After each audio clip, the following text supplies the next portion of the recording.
Hey, it's probably budgeting season for your organization, and if you don't have all the right insights for how to maximize your success, you might be losing out next year. Listen now for an expert who's going to give you some insights as to how to maximize your security budget while minimizing your waste.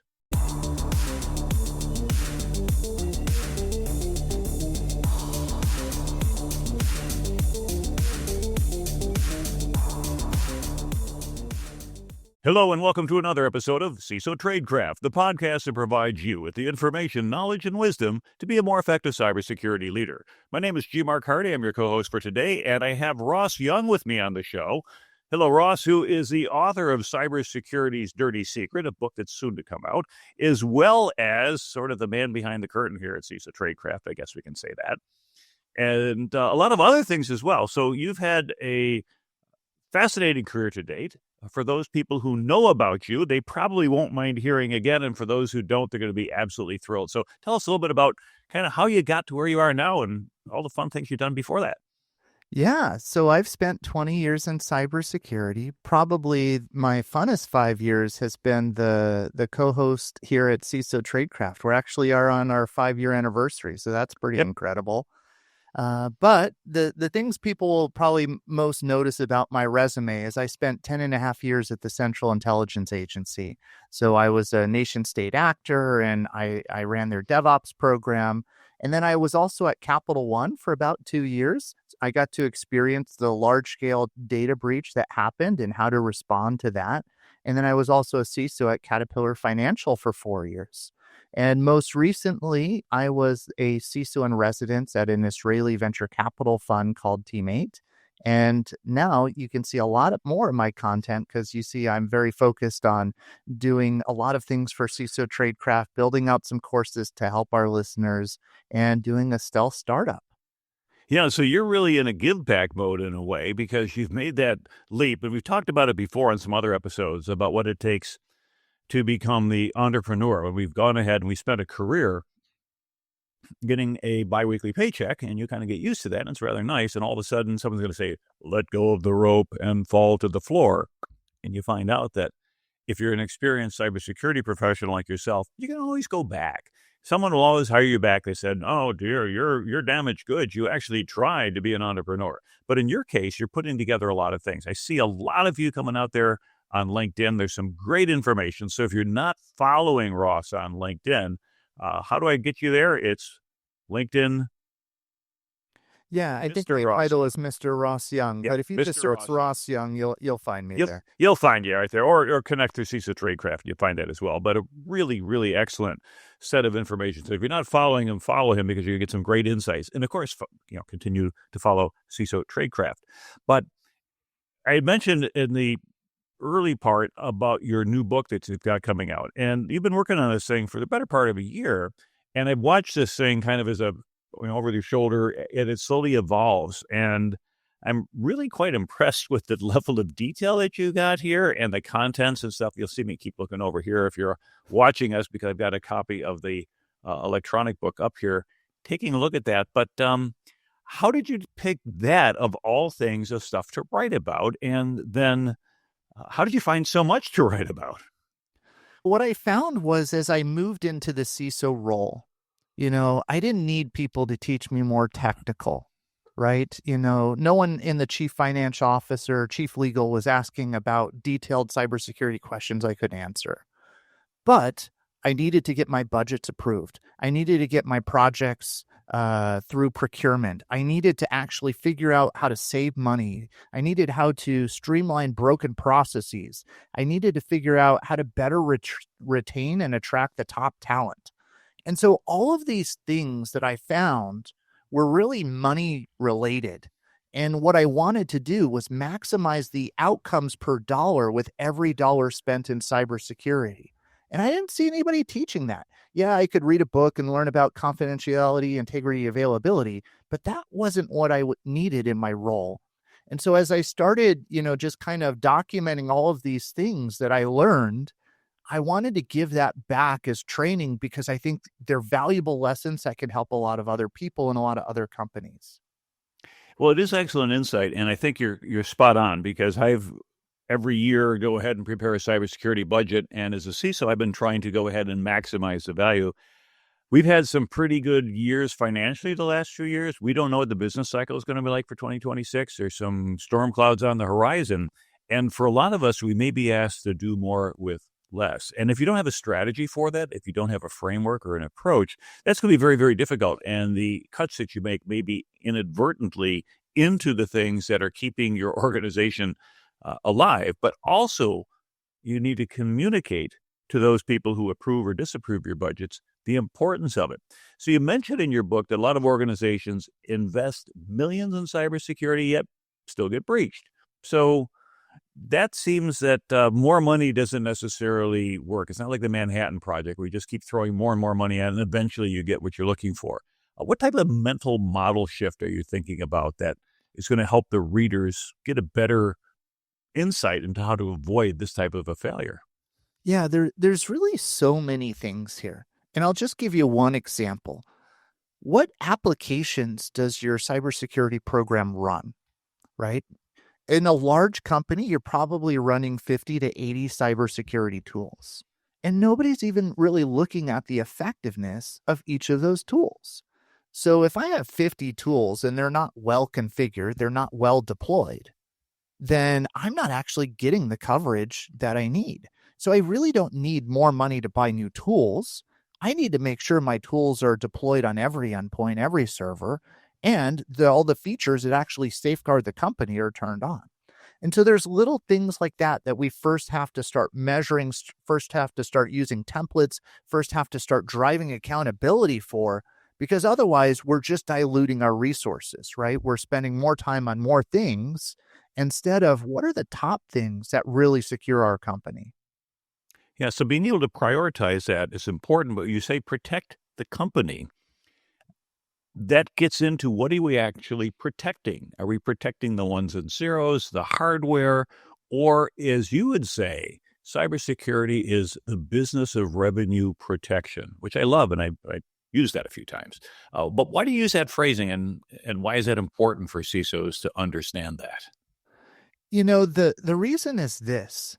Every CISO I know actually complains they don't have about enough money for their budget. And I actually think that's wrong. I think we need to have budget to build and secure the right things. But I also think we can overspend on cybersecurity. And if we overspend on cybersecurity, we take the revenue from the company to be profitable, right? If the company made $1 billion but spent $1 billion on cyber, they didn't make any money. So I think there's this careful balance here of how much do we spend in cyber and making sure every dollar is truly accounted for in a way that's really going to help the business. So I think that's the big thing that's broken today. Everybody wants more money, but I don't think everybody comes back to say, let me show you the ROI on every dollar spent so that I'm not overspending in cyber. And one of the things that I've emphasized over my career that as a cybersecurity leader or executive, your job is to ensure that your executive team makes informed, risk-based decisions. And that aligns nicely with being able to look at the business of revenue protection, that if your executives are informed and they say, okay, I know that there's a risk if I place a cut here, but I'm willing to sign for it. I will accept that risk. And different leaders have different levels of risk. We would think, for example, a personality like Elon Musk is going to embrace a lot more risk than somebody who's running a good old Wall Street bank that is doing the same thing year in and year out, trying to be conservative. And we get innovation all over the place, but in general, risk taking is personal.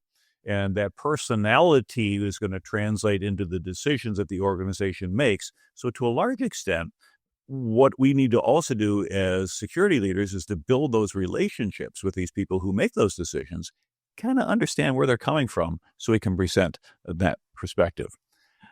Now, you mentioned that CISO should think of themselves as a material CISO wielding a six-shooter pistol. All right, so I would say a six-shooter revolver being a firearms guy, but we'll go with six-shooter pistol for now. What's the purpose of this metaphor, and what are the two large buckets that cyber material problems generally fall into? Yeah, so the first thing that I would say is I've seen a lot of CISOs try to tackle too much and they fail. It's a diluted resource problem, right? If I go in an organization and I see 50 things that I'm going to deem as priorities, and then I tell my organization, go fix these 50 things, they can't even remember the 50 things, let's be honest. Mm-hmm. But if I go in and I say, these are the 6 things we have to do this year, in every meeting, I come back and I beat that drum of 6 things, it's very focused. And that means you're going to have a lot more to accomplish. Your efforts won't be diluted. Now, within the space, there's really 2 things that I think all financial investments in cyber fall under. The first is what I would call risk reduction. We spend money on email security gateways because they're proven to stop phishing attacks. The second is compliance. I have to do things because there's a regulation, there's a third-party agreement or some type of contract that requires me to do something. It doesn't mean it actually stops cybersecurity. And I'll just give you an example of this. No bad actor that I know actually reads your cybersecurity policies. So every hour you spend on those things does not stop the next breach. Now, you have to do it because every company in your third-party due diligence process is going to say, send me your InfoSec policy, but it's not actually stopping risk reduction. Well, that's a good site. And I think we get wrapped up with all the paperwork and even compliance. And you talked a little bit earlier about overspending and the danger thereof. Compliance is ultimately, if you will, and I'm going to pose this as a thesis, and you can either agree or disagree. It's a pass-fail. What do I mean by that? Back at Northwestern University, you go ahead and you take your courses for grades, but they allow you to take a certain number of classes pass-fail. So if you, for example, are trying to hug to that 4.0 average and you think you're having trouble with it, if by the 4th or 5th week of the semester you said, I'll make it pass-fail, then you pass it, you're good. But you don't have to go ahead and put all that extra effort to squeeze out an A on a course that personally you might not care about because it's not in your major. It's one of those graduation requirements that we call fuzzy studies.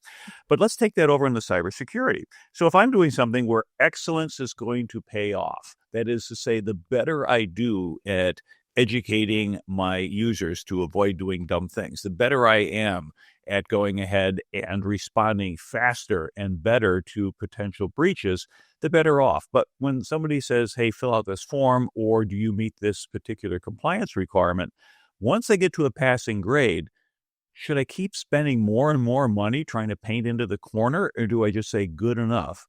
Is compliance really excellence in security, or is it a pass-fail? I tend to agree it's a pass-fail, and you just think of, hey, I need to get a SOC 2 attestation audit completed, right? And when you do that, you either have 0 findings or you have a couple findings that you have to go and fix. And when you present the evidence, is it good enough to pass? It can be one screenshot or it could be a 20-page report. Obviously, one screenshot's a lot easier to deliver. So why would you do that extra work? And ultimately, what it comes down to is the following. Every organization has a certain number of headcount. And the more time you put on compliance, you're taking away from the amount of time they can spend on risk reduction. So you need to do just enough that all your regulators are happy, but no more, because you need to spend time on stopping the breaches, right? Mm-hmm. So along those lines, if we look at overdoing things, one of the more controversial takes I think you post out on LinkedIn is on cyber risk quantification. Now, why do you think that might actually be doing more harm than good in our industry? I've seen too many organizations really drinking the cyber risk quantification Kool-Aid. And here's what I mean by that. We're going to evaluate a risk, and usually they have to identify what is the likelihood and what is the impact, and they multiply those 2 numbers together to give you a true risk. And sometimes we have decent data, right? We can go in and say, hey, last year we had 5 phishing attacks that were successful against our organization. Each one of these cost our organization $50K. So this year we're expecting $250K of annual loss expectancy. But a problem that really comes up with is a lot of this is vague math times uncertain math, which gives us vague and uncertain risk measurements. And this is where I don't like these studies. And I'll give you an example. If somebody says, well, what is, the material loss that's going to happen with AI harming our company? I don't know. A lot of this stuff, when we start digging around on MCPs and LLMs and chatbots and all of these things that haven't really been around that long in enterprise organizations, we don't have, 20 years of historical data like the car insurance does. So I just don't have good numbers to multiply by each other to figure out the likelihood. And we just see this over and over and over. If you have a vulnerability on an internal facing system, is that 30% likely to be attacked or 90% likely? There's not really a good number, right? It's this range, but the range is so far that it makes the whole analysis bad. So what I actually prefer is taking a totally different approach. I tend to just go back to procurement examples. So I go to the chief financial officer in my first 90 days when I walk in as a CISO, and I go in and I say, help me understand how much a manager versus a director versus a vice president is authorized to spend on the corporate procurement cart. And they'll go and give you some amounts. Maybe a manager can spend 50,000, a senior manager can spend 500,000, all the way up to, 5 million for SVP, and the executive risk committee can spend it all. Now, when we know these things, we should take the same analysis for risk, right? A manager should only be able to accept the amount of authority on their procurement cart. And now we have the same decision-making process. And so now when I like to look at decisions, I like to go back and say, do we think this is going to be between 0 and 50,000, between 50,000 and 500,000, versus having to get that exact number correct? And I find when we kind of do these orders of magnitude, this qualitative analysis, we get really, really good results. And we don't have to spend thousands of hours bickering on where did you get this 93.27, and like nobody believes the numbers, and it's just a nightmare, and it destroys your credibility as a CISO. Yeah, and we go back to that old quantitative versus qualitative, and now you're getting back to my early days in cybersecurity, which are probably a little bit before yours. FIPS Pub 65, Guideline for Automated Data Processing Risk Analysis. It was published in 1979. It's now obsolete, but somebody has gone ahead and put it up on the NIST page under RIP. But it is the old original quantitative thing. How bad can it be? How likely is it to occur? And you're right. What good is that third or fourth or fifth decimal point? It was just a big exercise in mathematics. But if you had good, solid input, for example, if you're calculating life insurance premiums and you know the gender of the person, are they a smoker, non-smoker, and some other data, you could probably get to 3 or 4 decimal points. I can go to the Social Security website right now, enter in my date of birth, my gender, and they will tell me within 1 month when I'm expected to die. Now, that's middle of the bell curve, but at least they got a target. And the good news is every year it keeps moving to the right until it stops. But the qualitative approach, which is what I did back in 1986 when I worked for a little company up in Connecticut called Profile Analysis Corporation, we came up with a tool called RiskPack, PAC for the name of the company.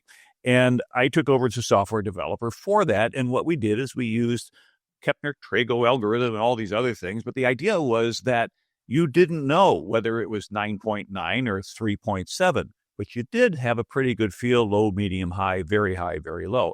And it turned out that you took these qualitative labels and you talked to the people who were in charge of the system, who were responsible for accepting the risk or managing them, and you put them all together, it sort of normalizes out and you're able to go ahead and prioritize. And I say, I can't give you 4 decimal points why this is the thing you ought to fix first, but you know what? Based on everything that we looked at, you ought to fix this thing first. And I can back it up with all the data that I collected. So I think that from that perspective, we get too absorbed into mechanical processes. And when we find out that this FIPS publication from over 45 years ago, if we're going to say that's our reference for how we want to do business today, I respectfully suggest you need to take another look at it.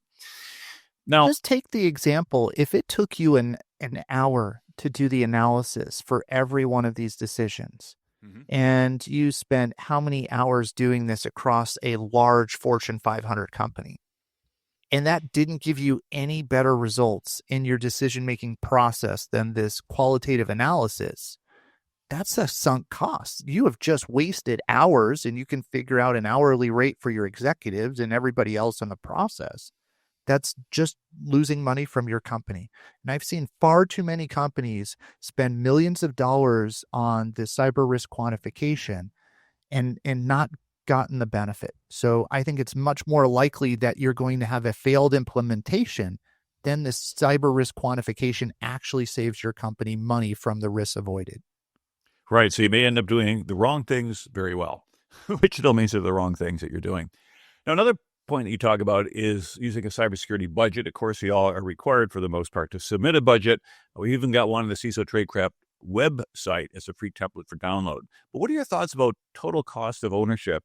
And is it more than just writing a check to the vendor every time your annual renewal comes up? Yeah, so we have a free template that you can download on CISOTradecraft.com. Just look for free template section and you'll see it. And really what it is, it's a zero-based budget. And I don't use the traditional things of CapEx and OpEx. Instead, what we use is something called total cost of ownership, which is a really good approximation for how much you're spending in cyber. Essentially, the total cost of ownership consists of three different levers. The first is, what are your labor costs? If I have an IT application, this many developers are spending their time to build and support that application. The second one is the licensing costs. Maybe I have to pay Oracle fees or pay, a license to a SaaS provider for a particular application. And then the third one is hosting costs. I typically have to pay AWS some fee to host my infrastructure in their cloud environment. And when you add up these three things, then you figure out the total cost of an individual IT application. Now, this is really, really powerful because each of these levers is ways that you can save money. So just for example, take licensing costs. Maybe you have zero licensing costs because you're running a free open source tool application. And you look around and you're like, man, this is heavy on the labor costs. We're spending 5 people to do this application because it takes a lot of work. But maybe we actually buy a license that's $200K, but we reduce our headcount by 3 people. And that's probably over $200K. And so from here, when you start to look at this equation, you can start to see how you can maximize the value within a different budget cycle. And one area I really, really like to call out is within labor costs, I actually split that into 2 things. One is called new features, and the other is called operations and maintenance. And they always total to 100%. And what I find is there are legacy applications where you're spending 90% of your time on maintenance. That's a sunk cost. That doesn't help you. I mean, yes, the application is up, but it's a lot of time on labor wasted. So I look for those applications and I go in and I say, what if our labor costs for maintenance weren't 90%, they were 30%, and we had 60% of the time to help developers on new feature development? Ooh, I like the sound of that. Who doesn't want to build more new features? And so if we go from 90 to 30%, that means 60% of our labor costs are being lowered effectively to maintain this project. And now we can go to a team and say, well, what would that cost to get to version 2 of your software? And they may go back and they say, well, it's going to be $1 million for this upgrade. Okay, $1 million for an upgrade. And if I have 10 people and now I'm saving 6 headcount to do that, wow, 6 headcount times that by, $100,000 per person, that's $600K. Now you have that 1 million divided by 600K, and you start to see what an ROI looks like in terms of how many months, how many years. And now you can bring that to your chief financial officer. So this kind of financial kung fu is really powerful for getting your budgets, increased, getting your projects, funded, and really helping your organization in cyber. Now, AI is sort of the elephant in the room as we talk about labor and people and development costs and things like that. And I watched Sam Altman's keynote that he gave this past week over at the developers conference, where they had brought in some folks and built applications, no code, basically, if you will, vibe coding, but it turns out that they can then attach their AI engine to back-end tool sets. So you can say, hey, connect this thing to Zillow, connect this to other things. So you say, hey, I'm thinking of taking a job in Kansas City, and I like a 3-bedroom, 2-bath house. It's going to be a reasonable commute to this office, and it hooks up, by the way, and it ultimately says, do you want me to set you up with an appointment? Which is pretty clever when you think about the fact that most of that would have to be done manually. But as we look at this AI, how is that going to potentially impact our labor costs? And as I'm fond of saying, AI will not take your job, but somebody who knows how to use AI is likely to take your job. What are your thoughts? It's a massive productivity improvement. And just take the concept of vulnerability management. I have an IT application that has 200 vulnerabilities on it. Let's say it would take 30 minutes for each vuln to be fixed by that developer. That's 100 hours of work. How many people can take 100 hours off doing anything just to do vuln management? Probably no developers have that luxury. Now, in tomorrow's world, where AI can, analyze the 200 vulns and spit back code rewrites in 10 minutes or less, that might be a 10-minute problem that's now solved.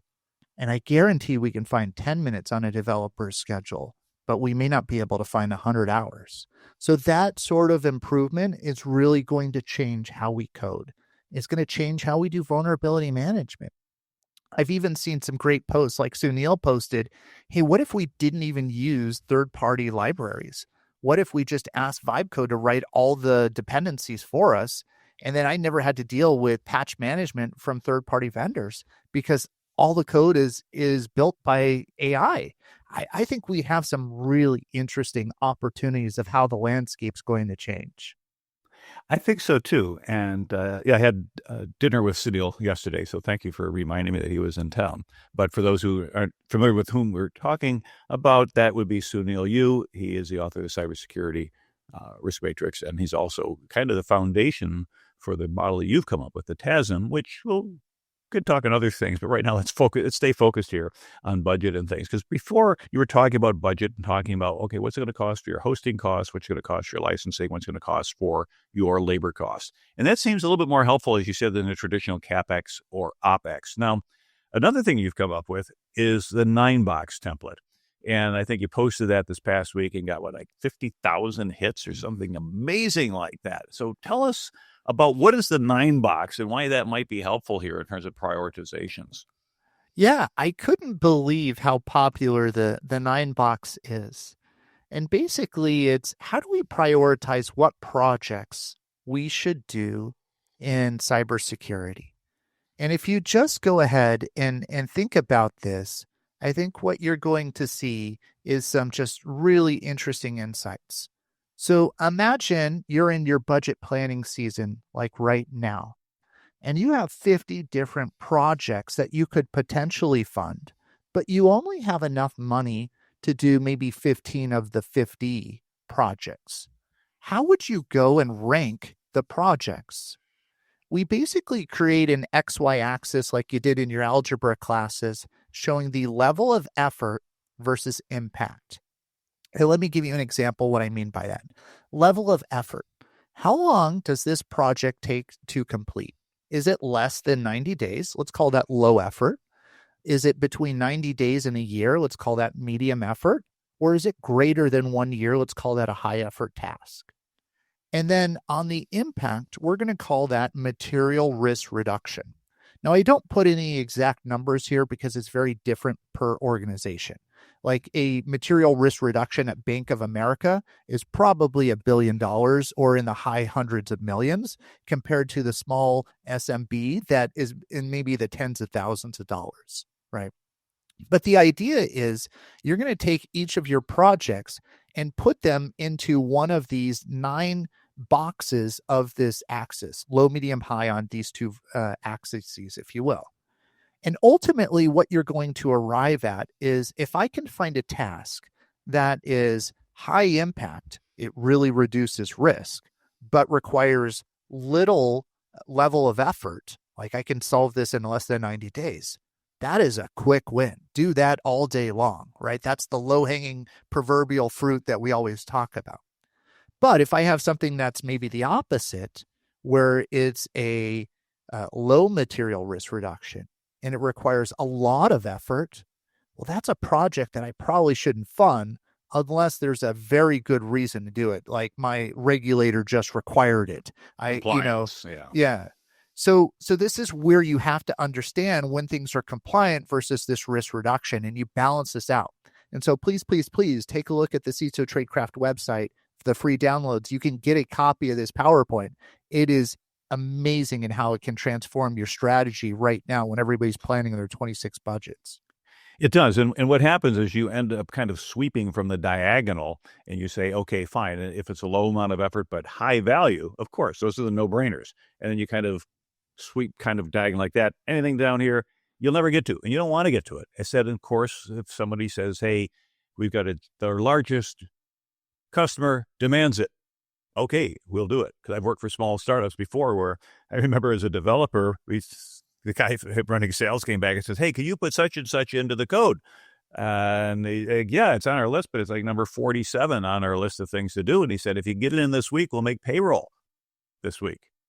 Oh, yeah, we could do that. We'll do that today. And so obviously things we're going to tend to drive your priorities and you'll make things happen sooner than others. Another area that we look at where we may find out that we're spending a lot of time and therefore money because it translates into labor hours and more of an opportunity cost is meeting waste, where we have meeting after meeting after meeting. And the more senior you get, the more it appears you get sucked into meetings. And any thoughts how you can lower that particular element of cost and fundamentally waste for a lot of organizations? Yeah. So one of the quotes that I say, and I get a chuckle from everyone, is being busy is the new stupid, right? We all fill our calendars with so many meetings because it makes us feel important. But I think we always have to step back and say, is this actually moving the needle? Am I reducing material risk in the company? And there's going to be some meetings I can't get out of. But usually when we start to reframe in this perspective, we can see how much meeting waste is happening. And, there's been some really good studies that says over 30% of executives, who are typically the most expensive people in the company, their time is in meeting waste. And so what I like to do is to go in and just start with a simple thing. Does every meeting have a detailed agenda of what you're looking to accomplish? Because I can tell you a bad meeting starts with no agenda. And so if you don't have an agenda, that's probably a good indicator that you're going to create some meeting waste. Another thing is, does everybody in that meeting need to be there, right? Do you have 10 people in a meeting when only 3 people are decision makers and the others are just kind of fillers, right? Now you've just wasted 7 people's time. And there's been some amazing companies who've even gone ahead and created things like Google Calendar editions where you can see the cost of a meeting. So imagine if this was a $10,000 meeting because every person charged $1,000 for that meeting. Is that meeting really going to give you $10,000 worth of value? Or did you just create an expense instead of an asset to your organization? So when we start to look at that and use this framing of the cost per meeting and the value created out of every meeting, I think that's really transformational, and we can save a lot of money from meeting waste and getting those hours focused on things that create material impact. And we can begin with our own organizations. We can't necessarily change the parent organization, but as we drive better effectiveness and better efficiency with our own teams, which is really what we're talking about in general with regard to cybersecurity budgeting, we can go to the boss and say, hey, have you thought about this? So quick C story. Hey, Navy officer, are you allowed to tell that? When I had Command and Center for Naval Leadership, I had 8 commanding officers that ran different regions around the country, plus a chief of staff. And so these are all captains. These are very senior officers. And I said, hey, you know what? Every week we're going to have a 1-hour meeting. It is going to start exactly on time, but I will promise you it will always end on time or early. It will never go long. How do I manage to meet that promise for years? It was the agenda, but a prioritized agenda. The most important things went up first. The things at the end of the agenda were things that if they waited a week, so what? Or I could just make an executive decision and be done with it. And what happened also is the start on time was a bit of a culture shift because people would wander in a couple of minutes late. They said, we've already conducted attendance. You're being marked as absent. Well, I'm like, Captain, no, you're marked as absent. Now, guess what? After 2 weeks, nobody was late ever again because they understood, well, that's the way Hardy rolls. That said, think about that own accountability for your own team. Don't reward people for being late. Start exactly on time. If people know that's how you roll, they'll find a way to be there. And if you're starting with the most important stuff and they miss out on contributing to the most important ideas, well, that's on you. And as a result, that type of behavior, I think if you do it over and over again, is going to bring some discipline to your meetings. And again, as you said, only bring in those people who are actually contributing. And if you can cost it out and say, this is what it's going to be as an impact financially, look at the opportunity cost of what we could be doing. Now, we also talk about zero budget or zero-based budgeting approach, which I've gone through a couple of those cycles like that when I was in the military, where the zero-based budget said, okay, you start out with nothing. Now build from your mission what you need to accomplish that, and then demonstrate that you need it, not just because I had it, but because I need it. Can we do that in cybersecurity? And do we take these sacred cows? Well, we've had this for years. Why should we get rid of it? And from a zero-based approach, maybe we end up with a better platform. Absolutely. So the classic thing of what we do when we do budgeting is we say, take last year's budget, add 3 to 10%, and that's this year's budget. But we don't actually review everything that we do. So I actually created another free template you can see on the website for the budgeting. And what we did is we mapped the CIS 18 practices, and we said, here's the items. And then on each of those items, what you would do is maybe list some tools and then that total cost of ownership that we already talked about. And the advantage here is now I can go in and I can say, hey, these tools are here for maybe a 3-year contract, or here's the requirement, NYDFS or HIPAA or PCI DSS or something requires this function to exist. So now I get to know, is it mandatory or is it a luxury? And then the other thing I even talk about further in the book is about, understanding this effective protection score. And so if I have a tool and I only deployed it on 50% of endpoints, let's call it DLP, and out of those 50% of endpoints, only half the features are turned on, we have 50% times 50%, and that is your effective security score. Mm-hmm. And what you're going to see is we're paying a lot of money and we've diluted the value of this product so significantly. We're not doing our financial stakeholders justice. So what do we need to do? We either need to A, get this product working really well, or B, get rid of it and get something that does work for us, right? And it may not be a DLP. It may be a different tool.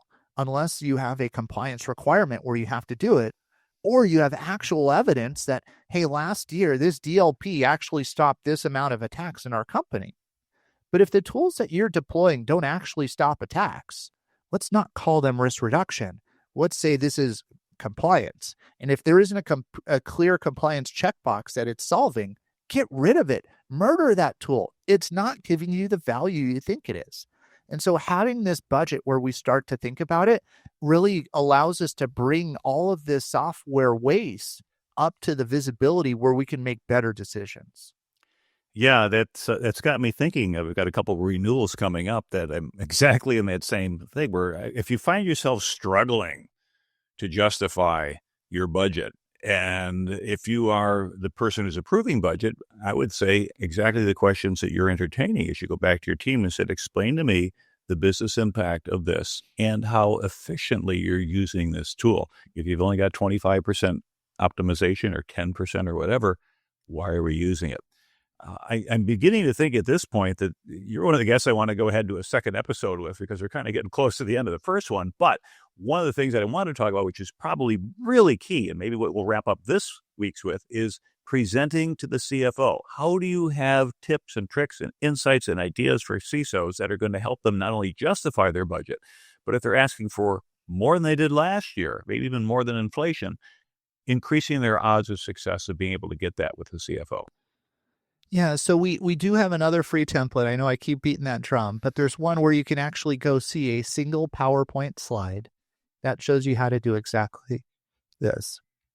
And this comes from a Forrester analyst who did a great job analyzing all of the security budgets and what really worked well. And so take an example of the following. If you do a ISO 27001 certification, and that costs your organization $30K, how do you best position that in order to get the money to do that next year? What you might do is you might go ahead and say, look, we have 30 customers who require this from the cybersecurity organization. Those 30 customers create $30 million of revenue for the company. Do we really care about $30K to protect $30 million of revenue? And now when you have that discussion, it becomes a lot easier to say, I am not going to risk $30 million if I'm the chief financial officer on $30K. Make this go away. Yes, get that ISO 27001 certification. So when you tell a story like that, not just on, hey, we're going to identify some risks and all these kind of nerdy things, but you speak in the terms of financial literacy, that's what resonates. That's what generates outcomes per dollar and gets your program funded. Right. And again, we're tying it back to business imperatives. It's not security for the sake of security. It's security for business revenue protection, if you will, and also by being able to enable your delivery of the service. One of the things that I had this conversation with a client who was fretting over the cost of our lease for our offices. Class A office space is very expensive, with a lot of people not coming into it during COVID and then not a full back to work. There seems to be an awful lot of waste there, but you're locked into a contract. So he's trying to go ahead and save some money, and then he's going ahead and trying to beat up on the IT budget. And saying, like, well, look, you can make money without an office. You've done it. We were shut down for 66 weeks when we implemented thing in February of 2020, when the word went out, hey, everybody's working from home. And coincidentally, maybe coincidence, maybe not, let the world decide. We had exercised our disaster recovery plan the week before, having everybody work from home with their phone and their laptop and their chargers, and then came back in the next day. What did we learn? Fix that, went home on Friday, and then said, okay, take it home over the weekend. And things went high order on Sunday, and we didn't come back for over a year. Yet the organization still hit on all 8 cylinders. And the answer is that you might have to help inform your sponsoring executives that they can do business maybe without a physical office, a Class A office space. You cannot succeed in business without your IT infrastructure. And your IT cannot survive unless you protect it. You provide it with the resilience and the defense, as well as the capability to go ahead and be there when you need it. And so as a result, it kind of bubbles you up a little bit if they understand that you're enabling the business to succeed and things such as that. So a little bit more about your book. Is this thing coming out next week? I'm going to find it as an Amazon bestseller sometime this year. What do we look forward to? So right now, the book is finished. It's in the editing process where I'm having people check my grammar and a couple other things here. But we fully expect to have the book released before the end of the year. Now, here's one thing. If anybody wants an early look at how the book is and wants to go into any of these topics a lot more, we've actually turned it into a course that you can find on the CISO Tradecraft website. So it's called Mastering the Budget, and it's a course to really teach each of these topics. And so you'll not only get chapters from the book, but what you'll also get are all the templates, including more that are not on the website, as well as 6 to 8 minute videos for each of the 30 chapters of the book. So we think this is a really good way where we're trying to take my, 20 years of experience and seeing organizations lose thousands to millions of dollars and give you a way where you can just take this class and then bring those lessons learned.